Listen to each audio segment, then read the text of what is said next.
So it's an extremely sad day here in the Rockhounding Life shop. One of my beloved cycad specimens has broken along a fracture. Two fractures, actually. And I had plans for this specimen to be one of my shelf pieces. It's a piece that we cut off of the big, huge 8-inch round cycad that Terry had found years ago. This is the slab that I got to keep from that. And you can see it's fractured a bit, but I was holding it, admiring it one day, and it just easily broke apart along along one of the fractures. So extremely bummed, but not going to give up on it. I'm going to try to piece this back together and salvage it. I'm going to do that by doing two things. I'm going to use this jewelry grade CA to hopefully stitch him back together. And then I'm going to use epoxy to polish the surface and hopefully heal the fractures. So we're going to do that today. We have to do it very carefully because there are some pockets. As you can see, there's a nice agate pocket here. So it's going to be a little tricky with the epoxy, but this specimen is definitely worth it. This is one of the nicest specimens I had ever seen. It had beautiful features. Amethyst running through it. It had, which is very rare for Nova Scotia cycads, it actually had ring growth. You can see some of the rings in it, and usually this is 100% replacement by silica, but in this case there's some petrification going on. So yeah, really bummed on this, but yeah, we're going to try to piece it back together again using this jewelry grade CA and some epoxy. So let's go ahead and start.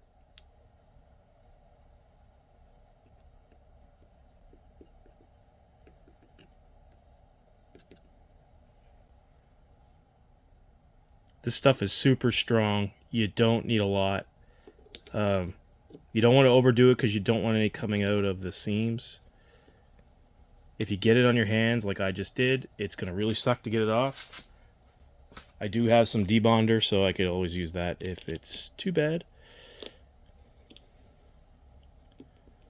So we're going to let that piece sit for a couple hours, and then we'll go glue the two main pieces together.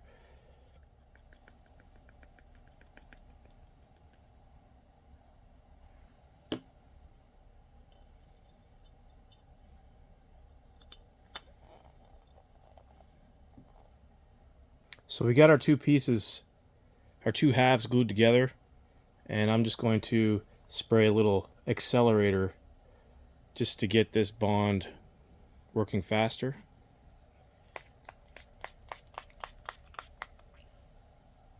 It'll get down into the crack there, and basically as soon as it hits the glue, it'll instantly bond it. Okay, so I've got all the loose pieces bonded together. That CA, that jeweler grade CA, works amazing.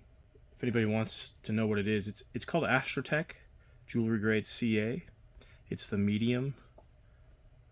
It's the medium thickness, and I get this from the Patrick Adair website.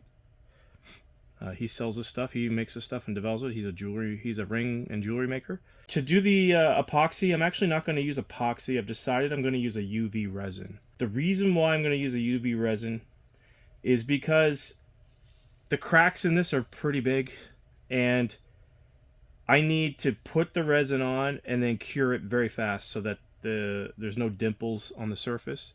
So that's my goal. I also have some cavities here that are going to be tricky. So my goal is to get the resin on very fast and then apply my UV light to cure it very quickly. So I'm going to go ahead and attempt this. I haven't really used UV resin this big a scale before. I've used it on ring making, but not to coat a surface. So I have some UV resin here. I'm hoping it's going to work. I definitely have enough of it. I'll probably use most of this bottle. It's worth it to try to save this piece, to be honest. Again, I'm going to try to avoid putting resin in this pocket here because there is some botryoidal features in there, and it does go all the way through, so it'll leak. So I'm going to try just to skim the outside of it, brush the outside of it, not get any in there. So anyway, wish me luck. Here I go.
Okay, so we finished coating our broken piece of petrified wood, and I'm going to give myself a B on this project because I used UV resin. The trick with UV resin is you have to cure it fast. If you let it cure too slowly, then you get bubbles formed, little micro bubbles, and that's what happened here. You could see in the video I was curing it with my UV light, but you really need like a high intensity like UV chamber or something. I wasn't able to get the entire piece UV'd like all at once with high intensity, so it cured a little slower. And you can see there's some little micro bubbles in it. When you look at it straight on, you don't see it. It looks good, but you can see it when you tilt it. But hey, I got my piece of petrified wood back, so I'm happy. And plus I got a nice little polish on it. I could see all the awesome features that made me love this piece so much. And I'm still gonna put it on a shelf. I think it's still worthy. It just tells an awesome story, a really unique piece from our area locally, and I'm really happy to have this in my possession. So it wasn't the best fix, but we fixed it. It's a lot better than what it was. So hopefully you guys got something out of this. If you have any pieces like this that broke, I mean, hopefully I gave you some ideas today on how to maybe repair your beloved shelf pieces. And with that, thanks for watching, everybody, and I hope you have a great week, and we'll catch you in the next one.